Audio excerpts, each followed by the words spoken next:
बिस्मिल्लाहिर्रहमानिर्रहीम। अस्सलाम वालेकुम। वेलकम टू ऑनलाइन क्लास 9 में जनरल मैथमेटिक्स में यूनिट नंबर 1 हमारा परसेंटेज रेशो एंड प्रोपोर्शन है, जिसमें हमारा टॉपिक चल रहा है काइंड ऑफ प्रोपोर्शन। और काइंड ऑफ प्रोपोर्शन में हमने डायरेक्ट प्रोपोर्शन कर लिए। आज हम स्टार्ट करेंगे इनवर्स प्रोपोर्शन। तो डायरेक्ट प्रोपोर्शन क्या था, हमारे पास रेशो 2 रेशोज थे। Increase of 1 ratio proportion also increase of other ratio, and decrease of one ratio is also decrease of other ratio is called direct proportion। यानी एक quantity increase हो रही थी तो दूसरी रेशो की क्वांटिटी भी इंक्रीज हो रही थी। अगर एक की डिक्रीज हो रही थी तो दूसरी की भी डिक्रीज हो रही थी, यानी कि सेम डायरेक्शन में जा रहा था। अब इन्वर्स प्रोपोर्शन क्या है, आज हम वो स्टार्ट करते हैं। अच्छा जी, इन्वर्स प्रोपोर्शन करने से पहले एग्जांपल कहते हैं। Inverse proportion, if 3 painters can paint a hall in 4 days, then 6 painter can paint the same hall in 2 days। आप देखिए स्टूडेंट्स, 3 पेंटर्स थे, उन्होंने 4 दिन लगा के हॉल को कंप्लीट किया। फिर 6 पेंटर्स हो गए, यानी कि वर्कर्स ज़्यादा हो गए, तो उन्होंने कितने दिन में काम कर लिया, 2 डेज़ में। आप देखिए नंबर ऑफ डेज और नंबर ऑफ पेंटर्स, ये प्रोपोर्शन आ गए। अब जैसे नंबर ऑफ डेज, जैसे ही नंबर ऑफ पेंटर्स इंक्रीज हुए, नंबर ऑफ डेज डिक्रीज हो गए। तो अब हमारे पास नंबर ऑफ पेंटर्स और नंबर ऑफ डेज में कौन सा रिलेशनशिप बन रहा है, इन्वर्स। यानी कि लोग ज़्यादा किए तो डेज कम हो गए, काम का लोड कम हो गया ना। यानी कि थोड़े लोग हों तो काम का लोड ज़्यादा होता है और देर से ख़त्म होता है, और ज़्यादा लोग हों तो काम इक्वली डिवाइड हो जाता है और काम जल्दी ख़त्म हो जाता है। With in an increase in the number of painters, the number of days in decrease. ठीक है, नंबर ऑफ पेंटर्स मैंने आपको समझा दिया, इंक्रीज किए तो डेज डिक्रीज हो गए सेम रेशो से। ठीक है, similarly we notice looking at the relation from bottom to top that increase in number of days result decrease in number of painters in the same। अब देखिए number of, यहाँ पे 3 painters थे, number of days कितने थे, 4 थे। यहाँ पे 6 पेंटर्स हैं, नंबर ऑफ डेज कितने हो गए, 2 आ गए। यानी कि इन्वर्सली ये आपके पास क्या आ गया, increase number decrease number of painter in the same ratio. ठीक है, from looking relation from bottom to top, bottom से टॉप की तरफ देखें। 6 पेंटर्स थे तो 2 हो गए, 3 पेंटर्स थे तो 4 डेज हो गए। तो ये रिलेशन आपके पास क्या कहलाता है, इन्वर्स प्रोपोर्शन कहलाता है। ठीक है, अब हमारे पास जो जहाँ पे एरो होगा, एरो की टेल होगी, उसको हम फर्स्ट लिख लेते हैं इसमें। ठीक है, और सेकंड जो हमारे पास होता है, एक रेशो को हम इंटरचेंज कर देते हैं। यानी कि डायरेक्ट में हमने दोनों एक ही डायरेक्शन में लिखे थे, यानी कि 3:6 एंड 4:2। लेकिन यहाँ पे हमारे पास एक क्वांटिटी, एक रेशो को हम इन्वर्स में लिखेंगे, चेंज कर लेंगे। यानी कि जिसकी टेल हमारे पास जिस नंबर पे आ रही है उसको हम पहले लिख लेते हैं, यानी कि 2:4। ठीक हो गया। अगर या फिर हम इस तरीके से कर लें, 6:3 लिख लें, तो अगला हमारे पास क्या आ जाएगा, 4:2। इस तरीके से it's mean case of we ratio can written the form of proportion by interchanging antecedent and subsequent in any one of the ratio. ठीक है, वो तो मैंने आपको समझा दी ना, किसी एक रेशो में हमने डिवीजन चेंज कर दिया, रेशो को हमने उसको अपोजिट कर लेना है। ठीक हो गया, या नंबर ऑफ पेंटर के चेंज करेंगे या नंबर ऑफ डेज के, दोनों के नहीं चेंज करेंगे, एक के। अब ये क्या कहते हैं, इट्स, अब देखिए इंटरचेंज करने से क्या हुआ, ए बी और डी सी। ठीक हो गया, ऐसे तो हम कहते हैं ना ए बी और सी डी। अब इधर क्या हो गया आपके पास, ए बी और डी सी, या आप इसको ये भी कह सकते हैं बी ए और सी डी। ठीक हो गया स्टूडेंट्स, हम इसको हमने देखिए 2 को हमने पहले लिख लिया, यानी कि डी फर्स्ट आ गया और सी बाद में आ गया, ए सी इज इक्वल टू बी। तो ये आपके पास इन्वर्स प्रोपोर्शन आ गया। इसी तरह इन्वर्स प्रोपोर्शन के स्टूडेंट और भी बहुत से एग्जांपल्स हैं। ठीक हो गया ना। इन्वर्स प्रोपोर्शन में जैसे कि हमारे पास ट्रैवलिंग को आप ले लें, ठीक है, डिस्टेंस कवर करना। अगर आपकी स्पीड ज़्यादा होगी, कार की स्पीड ज़्यादा होगी, तो आप कम वक्त में ज़्यादा सफ़र तय कर लेंगे, और अगर कार की स्पीड कम होगी तो वक्त ज़्यादा हो जाएगा, ठीक है। तो यहाँ पे आपके पास क्या है, स्पीड आपके पास इंक्रीज़ हो रही है, तो आपके पास ट्रैवलिंग यानी कि डिस्टेंस जो है वो अगर आपके पास क्या है, ट्रैवलिंग के लिए अगर आपके पास कार की स्पीड तेज़ हो रही है तो जो डिस्टेंस कवर है वो कम टाइम ले रहा है, और अगर कार की स्पीड कम है तो डिस्टेंस जो है वो ज़्यादा टाइम ले रहा है कवर करने में, यानी कि इन्वर्स प्रोपोर्शन आ गया। डिस्टेंस और ट्रैवलिंग स्पीड में, इन दोनों में इन्वर्स प्रोपोर्शन आ गया। अब इसी तरीके से शेयरिंग करें हम, ठीक है, फूड क्वांटिटी की शेयरिंग हमने करनी है। अगर हमारे पास 5 लोग हैं, ठीक है, और वो फूड हमने 5 लोगों पे डिवाइड करना है, फूड और पीपल्स हम ले लेते हैं, शेयरिंग करनी है। अब 5 लोगों में वो डिवाइड होगा तो वो ज़्यादा, अगर आपके पास लोग ज़्यादा हो जाते हैं और फूड सिर्फ 5 लोगों का ही है, ठीक है, लोग ज़्यादा हो गए हैं, इट्स मीन कि उन ज़्यादा लोगों को अब कम फूड्स आएगा। 5 लोगों को जितना मिल रहा था अब 10 लोगों को कम मिलेगा। तो ये भी आपके पास इस तरीके से इन्वर्स रिलेशंस आ जाते हैं, इन्वर्स प्रोपोर्शन आ जाते हैं। अब हम इनके क्वेश्चंस करेंगे तो आपको वहाँ पे ज़्यादा इजीली क्लियर हो जाएगा, ठीक है। इन्वर्स प्रोपोर्शन में बस आपने ये बात याद रखनी है कि आपने रेशोज़ चेक करने हैं कि आपके पास एक रेशो इंक्रीज़ हो रहा है तो दूसरा डिक्रीज़ हो रहा है, या एक डिक्रीज़ पे जा रहा है तो दूसरा इंक्रीज़ देखना होगा। तो अब हम स्टार्ट करते हैं क्वेश्चन। देखें, a car is travelling and average speed of 60 km/h and cover a distance in 8 hours and 10 minutes. If the same distance is to be covered in 7 hours, what should be the average speed of the car? ठीक हो गया। अब देखें student, car travelling कर रहा है, speed कितनी है, 60 किलोमीटर है, और कितना डिस्टेंस कवर कर रहे हैं, 8 hours and 10 minutes में, ठीक है। Travelling and average speed 60 kilometre, वो कितने टाइम में कवर कर रहे हैं, 8 hours और 10 minutes में। अब उसने सेम डिस्टेंस कवर करना है 7 hours में, तो वह शुड बी एवरेज स्पीड। अब देखें यहाँ पे आपके पास क्या है, स्पीड आपके पास जो हमारे पास रेशो है वो किसका, टाइम और स्पीड का। हमने ट्रैवलिंग आपके पास फिक्स है, कांस्टेंट क्या है, ट्रैवलिंग कांस्टेंट है, ट्रैवलिंग वो कर रहा है, ठीक हो गया। 60 किलोमीटर वो 8 hours और 10 minutes में कवर करता है, तो 7 और में वह शुड बी एवरेज स्पीड। अब वही सफ़र, उतना ही ट्रैवल उसने 7 घंटों में कवर करना है, ठीक है। एक कार ने 8 घंटों और 8 hours और 10 minutes में 60 किलोमीटर कवर किया। अब कहते हैं वही डिस्टेंस उसने 7 hours में कवर करना है, तो वो अपनी कार की स्पीड कितनी रखेगा, ठीक है। तो देखें, अब यहाँ पे देखें टाइम और टाइम का रेशो देखें, टाइम एंड स्पीड। अब देखें, कहते हैं 8 hours और 10 minutes में वो 60 किलोमीटर कर रहा है। अब यहाँ पे कितना एवरेज स्पीड ऑफ कार हमने फाइंड करनी है, 8 hours, ये 10 minutes को भी आवर में कन्वर्ट कर लिया, 10 को डिवाइड 60 किया, ठीक है, तो 1/6 आ गया। अब हमारे पास कहते हैं टाइम कितना है, 8 hours 8 and 1/6 hours। कितनी स्पीड थी, 60 किलोमीटर और, ठीक है, एवरेज स्पीड उसकी कितनी थी, 60 किलोमीटर। अब कहते हैं 7 hours, अब आवर्स कम हो गए हैं, लेकिन उसने 7 hours में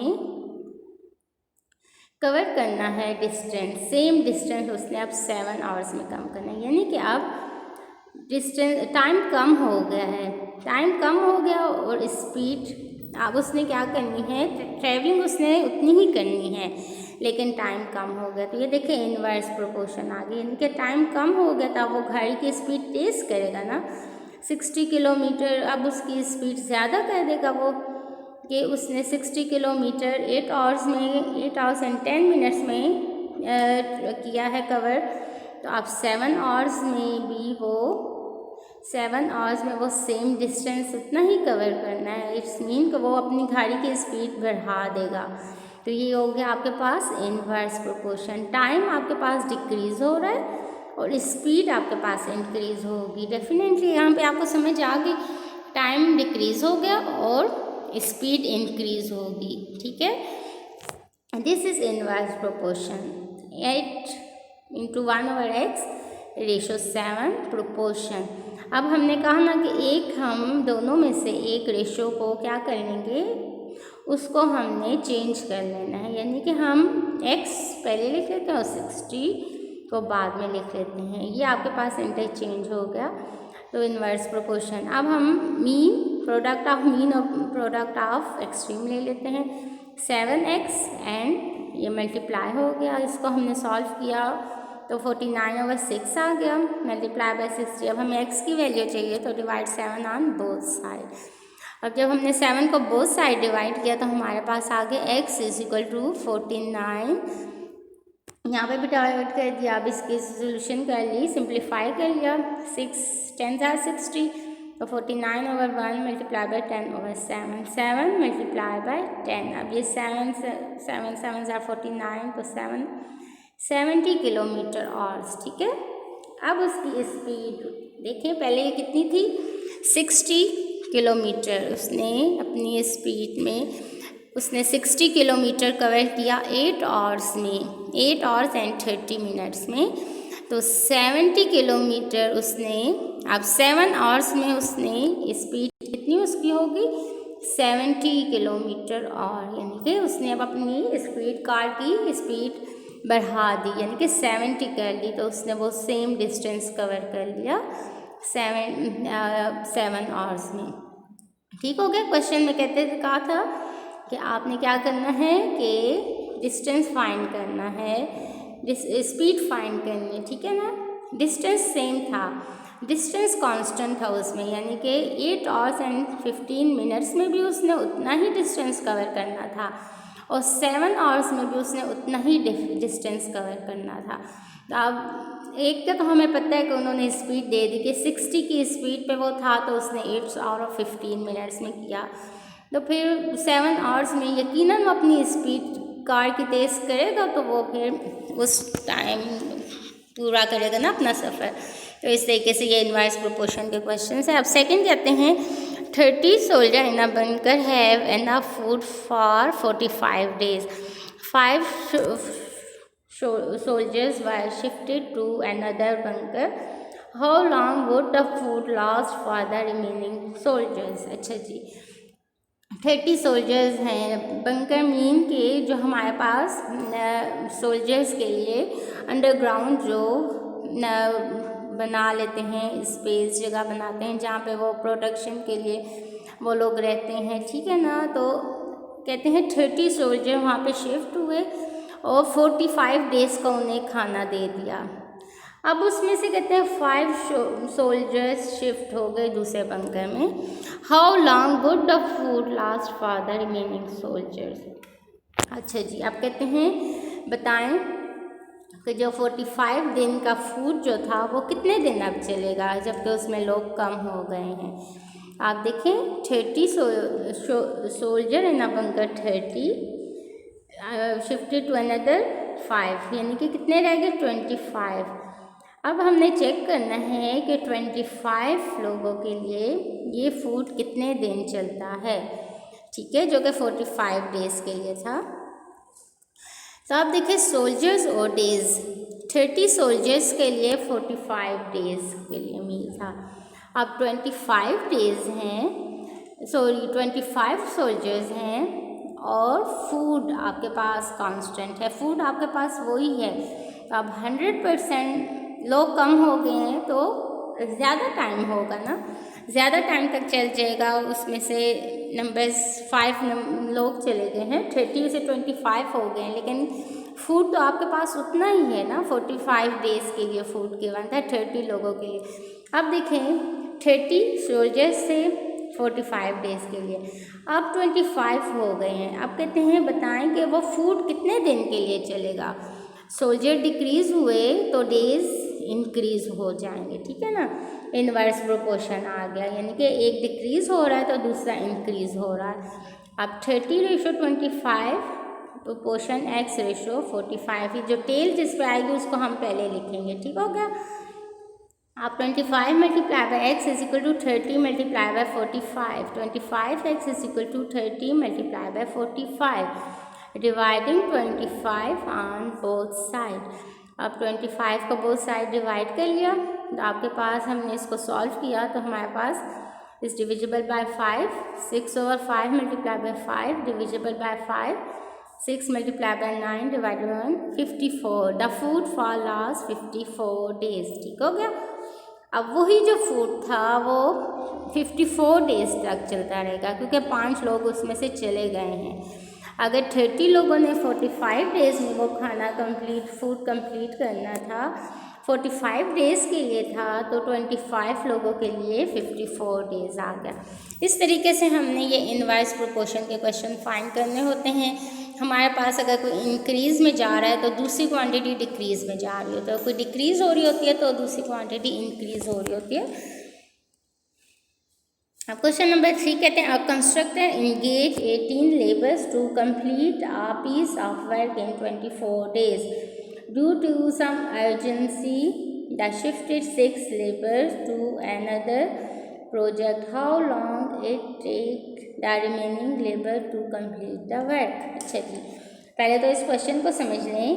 क्या कहते हैं, कंस्ट्रक्टर ने, एक कंस्ट्रक्टर था, ठीक है, इंजीनियर था, वो कोई काम करवा रहा था, ठीक है, मे बी रोड कंस्ट्रक्ट करवा रहा था या कोई बिल्डिंग बनवा रहा था। तो वहाँ पे 18 लोग काम कर रहे थे, ठीक है। मजदूर कितने थे, 18 थे। और कहते हैं, और उन्होंने 24 डेज़ में वो काम कंप्लीट करना था। अब क्या कहते हैं, due to some agency he shifted 6 labour to another project. अब इन 18 लोगों में से उसने 6 को दूसरे प्रोजेक्ट में डाल दिया। अब लोग कम हो गए हैं। How long it take the remaining labour to complete the work.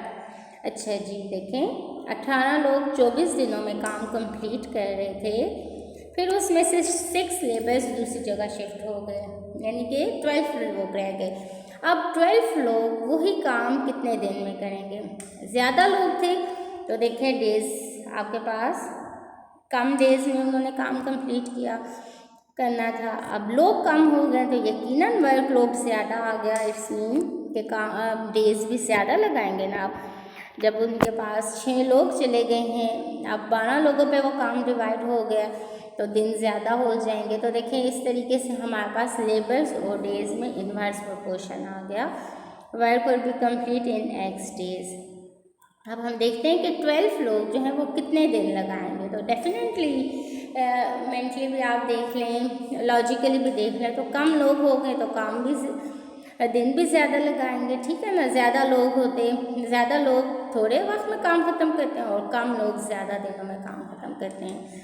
Okay, तो यहाँ पे हमने क्या कर लिया, labours in a project 18, labour shifted to another project 6, remaining labours 12। अब 12 लेबर्स ने कितने दिनों में काम कंप्लीट करना है। 18 ने तो 24 डेज़ में करना था।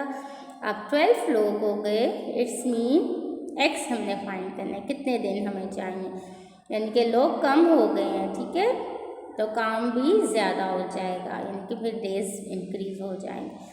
तो देखिए decrease in one quantity, increase in the other quantity. अब यहाँ पे डिक्रीज आया लेबर्स में तो डेज भी इंक्रीज हो जाएंगे। इनवर्स प्रोपोर्शन आ गया 18:12, प्रोपोर्शन x:24। अब इसको मल्टीप्लाई कर लेते हैं मीन और एक्सट्रीम्स, तो आपके पास 12x is equal to 18 multiply by 24, dividing 12 on both side. x is equal to 18 multiply by 24 divided by 12। अब हमने इसको सॉल्व किया तो x is equal to 18 multiply by 24 divided by 12। 18 multiplied by 12, 36 days. This work will be completed in 36 days. तो देख लिया students आपने कि किस तरीके से हमारे पास जब नंबर्स ऑफ लेबर्स कम हो गए तो नंबर ऑफ डेज ज़्यादा हो गए। या तो हम लोगों ने अंदाज़ा लगा लिया था कि ज़्यादा ही होंगे, लेकिन कितने दिन लगाएंगे वो हमने सॉल्व किया है थ्रू प्रोपोर्शन। इनवर्स प्रोपोर्शन के थ्रू हमने उसको सॉल्व कर लिया कि वो कितने दिन लगाएंगे, 36 डेज लगा लिए। ठीक हो गया स्टूडेंट्स। तो इस तरीके से ये इनवर्स प्रोपोर्शन के क्वेश्चंस आ गए। जस्ट आपने क्या चेक करना है, क्वेश्चन को रीड करना है प्रॉपरली, उसमें आपने देखना है कि जो आपके पास रेशोज़ गिवन हैं दोनों रेशोज़ में उनका रिलेशन चेक करेंगे। ठीक है ना, पहले कि अच्छा जी अब ये एक इंक्रीज़ हो रहा है तो दूसरा क्या डिक्रीज़ पे जा रहा है, तो हमने उसके मुताबिक उनके रेशोज़ को लिखना है। और अगर फिर हमने सॉल्व कर लिया सारा, अब आपको समझ आ गई होगी कि एक इंक्रीज़ भी रहा तो दूसरा डिक्रीज़ हो जाता है, और अगर एक डिक्रीज़ हो रहा था दूसरा इंक्रीज़ हो। ठीक हो गया। तो ये आ जाता है आपके पास इनवर्स प्रोपोर्शन। तो ये तीनों क्वेश्चन आप अपनी कापीज़ में डन कर लें, और अगर कोई क्यूरी है तो kindly you can ask the question. ठीक हो गया स्टूडेंट, उनकी do lot of practice at home. Okay, thank you, best of luck.